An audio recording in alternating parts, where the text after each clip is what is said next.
Salut à tous et bienvenue sur notre chaîne. L'oxygène est un élément nécessaire à la vie. Il parcourt notre corps, par la voie du sang, vers les organes vitaux, les cellules ainsi que les tissus de l'organisme pour un bon fonctionnement au quotidien. Quoique l'oxygène soit le gaz le plus abondant sur la planète, dans bien des cas, des personnes souffrent d'une carence en la circulation de ce gaz dans le sang. On appelle cela l'hypoxie. L'hypoxie signifie un manque d'oxygène nécessaire au maintien du fonctionnement des tissus. Il est distribué à ces derniers via la circulation sanguine. Mais l'hypoxie peut définir deux possibilités différentes, soit il y a effectivement un manque d'oxygène circulant dans le sang, soit les tissus sont dans l'incapacité d'assimiler l'oxygène qui leur est attribué. Ce qui fait qu'il existe plusieurs types d'hypoxie, chacune à cause ou effet différents. 1. Hypoxie cérébrale, fait référence à un manque d'oxygène au niveau des cellules et des tissus dans le cerveau. 2. Hypoxie fœtale, elle désigne un manque dans le niveau d'oxygène communiqué au fœtus pendant la grossesse. 3. Hypoxie hypoxémique, elle définit une faiblesse au niveau de la pression partielle de l'oxygène. 4. Hypoxie anémique, les globules rouges sont ceux qui transportent l'oxygène vers le reste de l'organisme. En cas d'anémie, il y a un manque de globules rouges ce qui peut causer l'hypoxie. 5.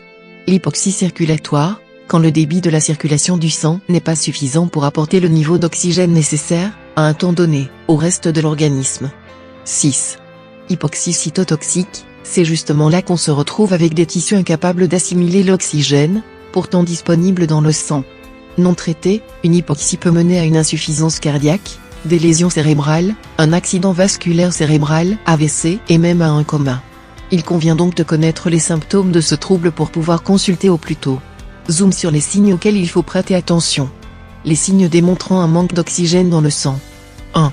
Vous vous sentez faible, votre capacité à bouger votre corps et accomplir vos tâches quotidiennes relève en grande partie de vos muscles. Ces derniers sont également composés de tissus. S'il y a manque d'oxygène régulier dans le sang, les tissus ne sont pas bien fournis en oxygène et vous vous sentez faible. À titre d'exemple, porter une caisse qu'une personne de corpulence moyenne peut soulever facilement vous demande plus d'effort. 2. La fatigue, il est vrai que tout le monde peut sentir un coup de fatigue, soit après une période de travail intense, soit après une suite de challenges émotionnels et psychologiques. Mais si la fatigue est chronique, elle est le plus souvent un signe de manque d'oxygène dans le sang. La raison derrière cela est que l'oxygène est comme le carburant de votre corps.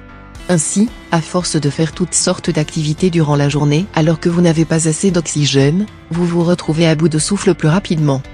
3.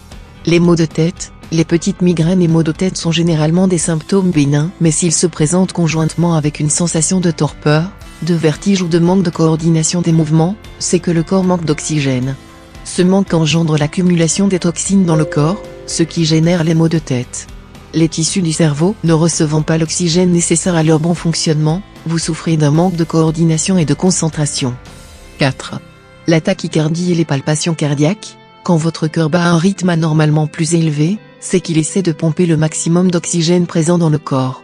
Et plus son effort augmente, plus vous sentez des palpitations relatives à un rythme cardiaque anormal. Si vous ne souffrez pas d'anxiété, ceci est un symptôme à prendre en considération. 5. Troubles de la respiration, un manque d'oxygène cause inévitablement des difficultés à respirer.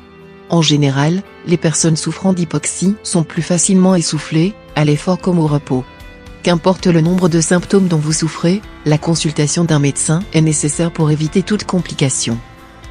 Merci pour votre attention et n'oubliez pas de partager, commenter, liker la vidéo et de vous abonner sur notre chaîne.